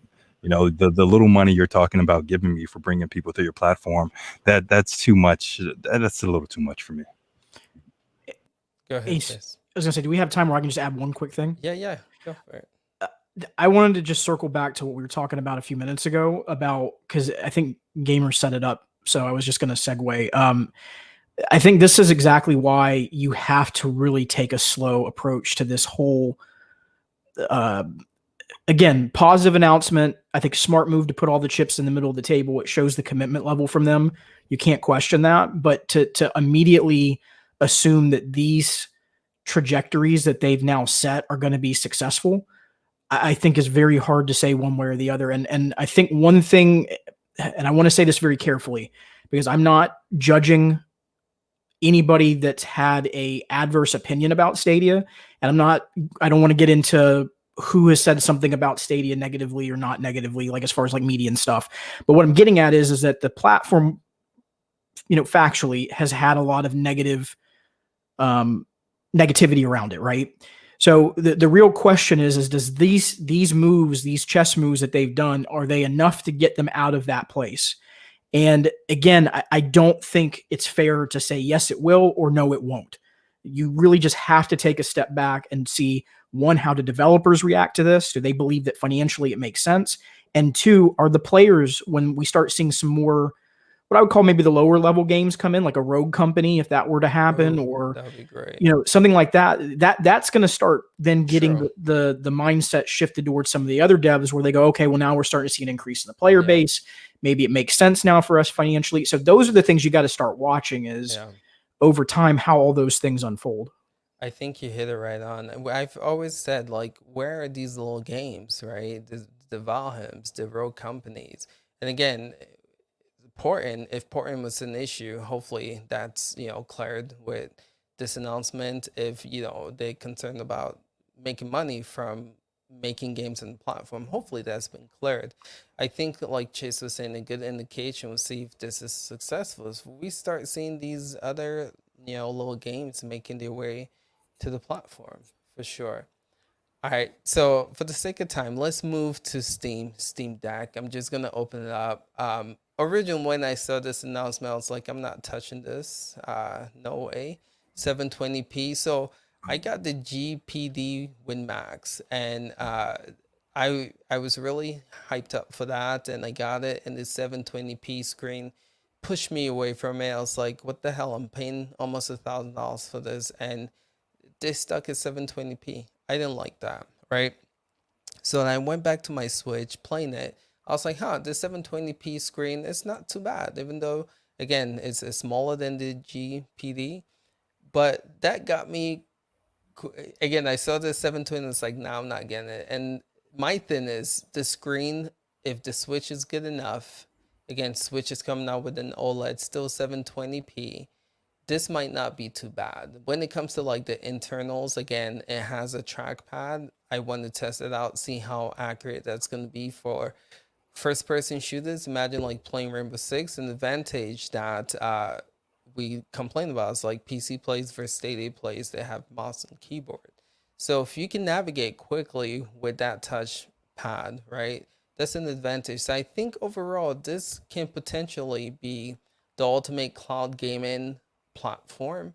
Again, great specs. You can download games. You can play in the cloud when you are about to go, because of cross-platform play and save. You can just transition. So I just want to open it up to you guys. How big of a move is this from Steam, and do you think it's going to affect the cloud gaming space for positive and negative? You guys just let me know. So anyone can just hop on with Steam Deck. I don't want to go first, but it's bugging me. 800p. It's just easier to call it 720. It's 720p, bro. They say 720, so I'm gonna call it 720. But yeah, anyone hop on. Okay, I'll jump in first quickly and get my thoughts over with. Yeah, I think it's a great little device. I'm intrigued because you can wipe it and just have a Windows PC on it. Storage wise, I think the price on it, storage isn't great. It looks really heavy. I want to get it in my hands and see what it's like. It's something new, techie. I want to try it. In terms of cloud gaming, I don't see you paying £400 for this just to play cloud gaming. So if you're not already in the PC market, I don't think you're going to be overly interested. Maybe we are different here because we like to put everything through the paces. Especially Ace and Chief, you guys love testing out the new tech and that. It's great. But the PC landscape is so big, and it's just people are just gonna buy that because it's new and they want to try it. And you can dock it as well and hook it up to your PC. I just don't know how long it would how long the novelty will last, if that makes sense, because if you're gaming on a PC already, I think that's just going to be a novelty thing for you, to take mobility wise, and it's a lot of money for those instances. So that's my thoughts. Okay, thanks for that. Anyone else have anything to say about Steam Deck? Yeah, I have got mine pre-ordered. I am really, really excited for it. I have went for the 512 gigabyte, the super duper. Oh my goodness! You went Swanky. for the extreme one. Yes, I went for that. I think this is going to be very interesting for the cloud. What I see for me anyway is I think I'm going to be downloading games onto it if I know I'm going places where there is no Wi-Fi or no internet at all, and just jump in and have a bit of fun there, and hook it up to my TV because it comes with it, or you can buy a dock, you can dock it up to your TV and then continue my gaming on the TV. We can guesstimate how many people have signed up for this, because I'm not sure if you're aware that the numbers were out there for the first hour or so. During that first hour, there's between 100,000 to 200,000 people have pre-ordered this device straight away. So it's not like millions and millions, but we do know that there's a sizable amount of people have bought it, or have stuck the money down. What's actually more intriguing to me is the number of developers out there who are on board with this already. We know Larian Studios have already been messing about with it because some of their developers have talked about it, and we've actually seen other developers are just really buzzing to actually get this, and they've been signing up to get it. I think this is going to be a disruptive sort of device out there, and I think this is going to be a real good touch wood for me when I get mine next year. As you can, sorry. Can I say, okay, so sorry to cut you off. I'm looking at this and I think we might be off, because if you reserve it now, you expected order availability is Q2 2022, right? I think if we pre-ordered it, it said afterwards Q1 2022, Q2.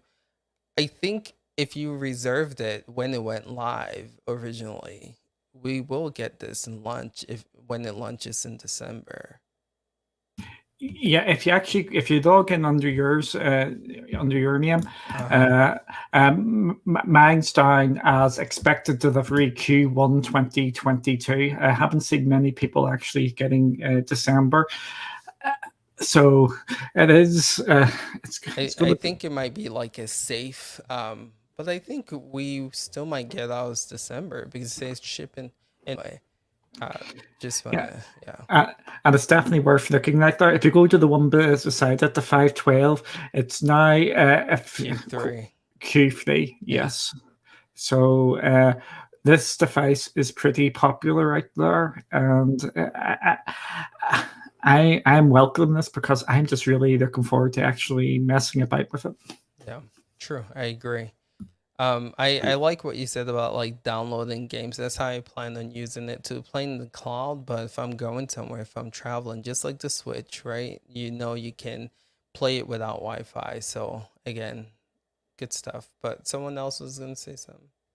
Yeah. So I was umming and ahhing about this device. I've got a Switch, the 720. Yeah, it works for Switch games, but this is Steam. This is Steam games. So these are PC games, huge library available at your fingertips potentially. So I was reserved about the 1280 by 800 screen. So it's not quite 800p, but it's 16 by 10 rather than 16 by 9 resolution. So it's more the PC aspect ratio. which is what it's keeping there. What I did find very interesting is that it's running basically Linux with a Steam OS front end, and they said that basically all games will run because they've got a layer which will port those games, and you can install third-party apps, i.e. a browser, which means that you could put GeForce Now, Stadia, and xCloud all running through the browser there for when you are connected, and then when you're not connected, you could download a couple of those games. Now the 64 gig model, good luck installing more than 2 games. So you probably would want to go for the mid-tier there, and also then have the NVMe for the speed of launch. They do have an SD card storage for all models. They do, but again, a 256, 128 gig class 10 U3 SSD is still going to set you back another 50 to 60 quid, depending on what quality you go for. So, you're not going to gain a lot of benefit there for the price difference. But NVMe is just so much faster than SSD or a memory card. So do bear that in mind. I do think that the quality of the screen is going to be, you're going to need to see it to believe it. I think playing xCloud on a phone screen at 720 looked fine. Again, when you blew it up on a bigger screen, it was an issue. But it's a Retina display, although the resolution is capped at 720 by 1080. 1280 by 800. You are going to get that quality because the screen is going to be better than an OLED. It's going to be like a Retina display. So you're going to get that color contrast and everything else. So it'll be really cool to see, I think, and you're not going to have stream compression to worry about because it's all running locally. So it'd be really interesting to see. And again, having the cloud aspect on there, I think really bolsters it, and having the mice on there to get around those games like GeForce Now or xCloud needing a mouse every now and then, and the Pro controller buttons at the back there. It really has covered it all, but the weight is the biggest issue, I think, for a lot of people on battery life. I don't see how running a full PC game at medium to high graphics for more than an hour or two is gonna cope. They have said, they've gave rough numbers on the IGM video, 2 hours to 4 hours for, and if you drop down the FPS, you can get a lot more as well. Right. So quite decent for gaming on the go, for sure. All right, so looking at the time, anyone else want to add to this before we quickly just touch on Xbox Cloud Gaming? Pass. Okay. No, I'm good. I mean, you guys covered everything. That was great. Cool. All right, so xCloud or Xbox Cloud Gaming released the Medium. Let's just, the other games weren't the greatest. I mean, we can touch on it here, but I feel like the biggest game this week for the platform was the Medium, right? Again, just looking at the list here, Blood Roots and Farming Simulator 19 were the other games. But let's talk about the Medium. Chief, you compared this to the Series X. How was the experience, and would you recommend people playing this game in the cloud? Yeah, I think when I just did the xCloud on its own, it's hands down one of the best looking games on xCloud I've seen to date. And the way it played was just, it felt native. Now I do use a wired Xbox controller because xCloud's Bluetooth latency is not great. So I've always had a wired PC controller when I'm playing xCloud, and it's not an issue at all. Quality wise, fantastic, but yeah, once you're at 1440p on a monitor, you do notice that stream compression. But if you play it on a tablet or a 1080 monitor, it looks so crisp, you wouldn't believe that it's coming from the cloud.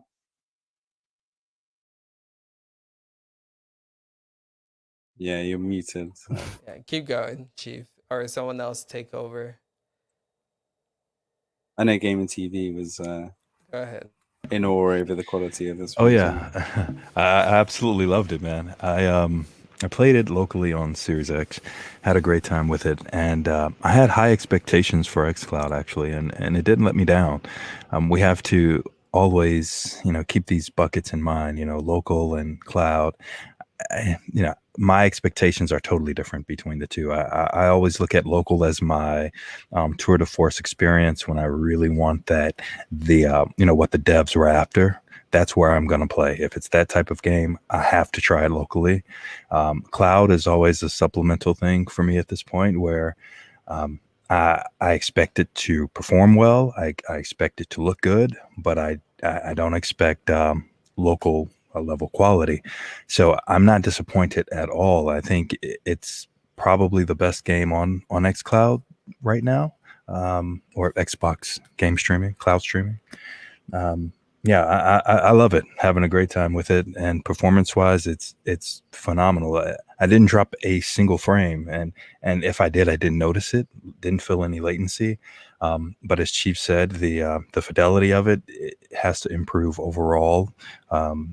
And that's a holistic xCloud thing that they're working on. But for me here in California, I kid you not, my experience is top notch across most of the Xbox games, cloud games. My experience is amazing, and fidelity, I see it improving every single day. So I'm excited about the ceiling and where Xbox Cloud is going.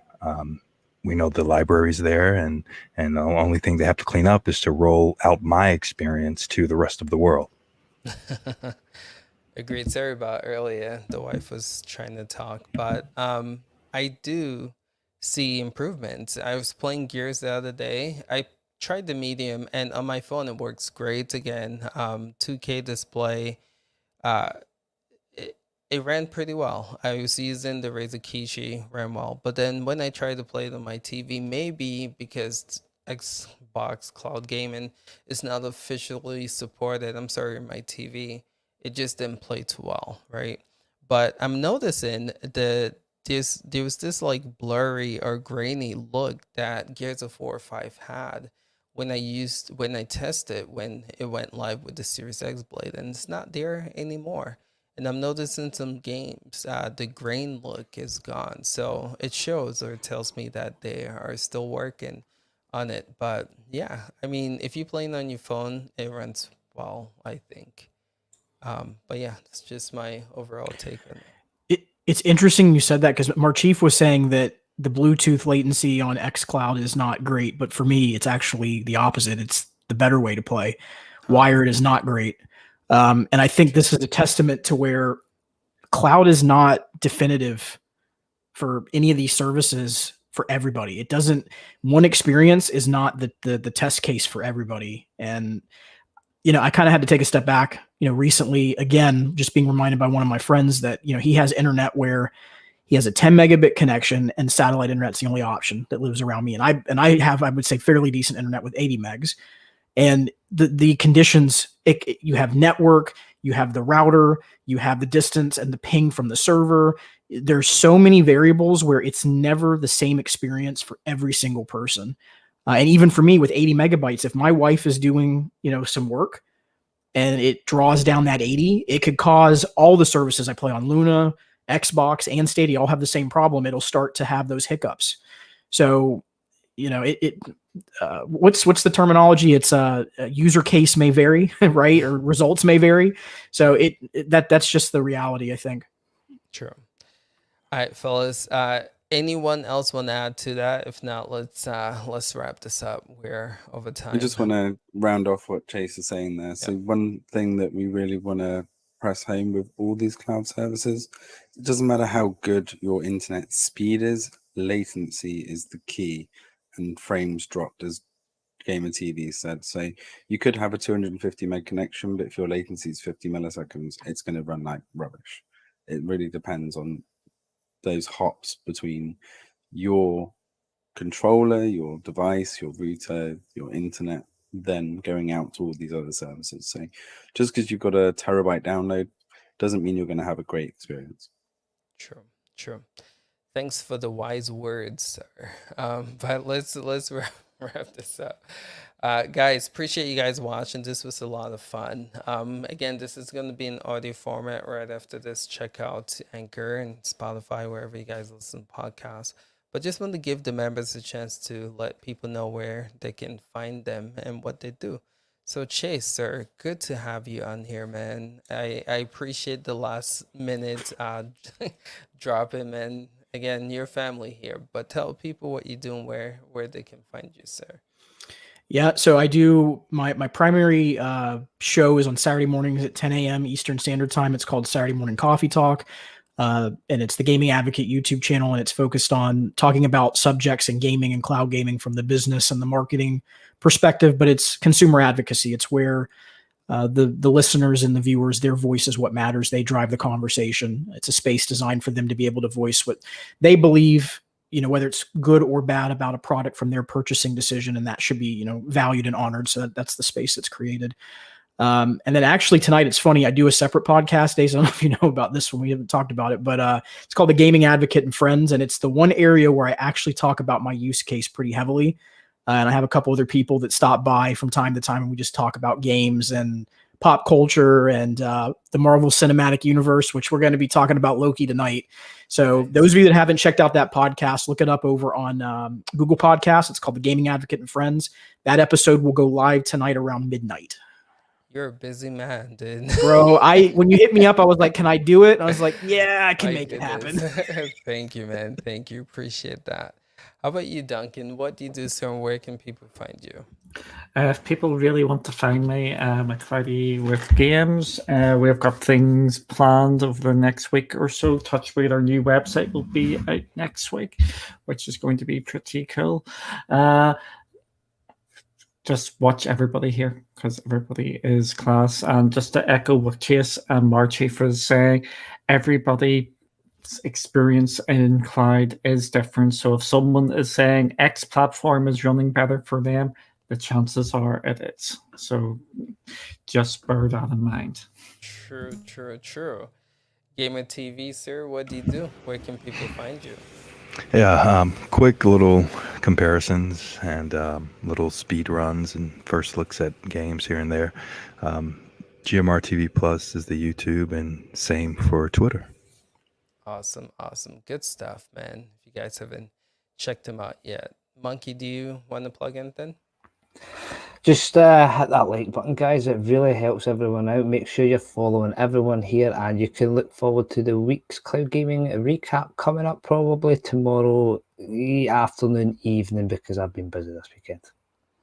Cool. Chief, the legend. Now you know why I'm not here every week. It's good to have you. We have an XS channel. We have a dedicated streaming gameplay channel because we just have too much content for the Extreme channel. So do check out the Cloud Gaming XS channel for most of our live streams now and any overflow we have from this channel. Cool. All right, fellas, appreciate you guys watching. We'll be back here next week. And actually, I'm moving next week, so I don't know. We'll play by ear, but we'll let you guys know on Twitter. But Can't handle me 2 weeks in a row, surely. Yeah. Yeah. But yeah, appreciate you guys. We'll catch you guys next time. And yeah, don't forget, this is in audio form. Catch it on your favorite platform you use for audio. All right, fellas, we'll catch you guys in the next one. Till next time. Peace out. And my camera stayed alive. Yeah.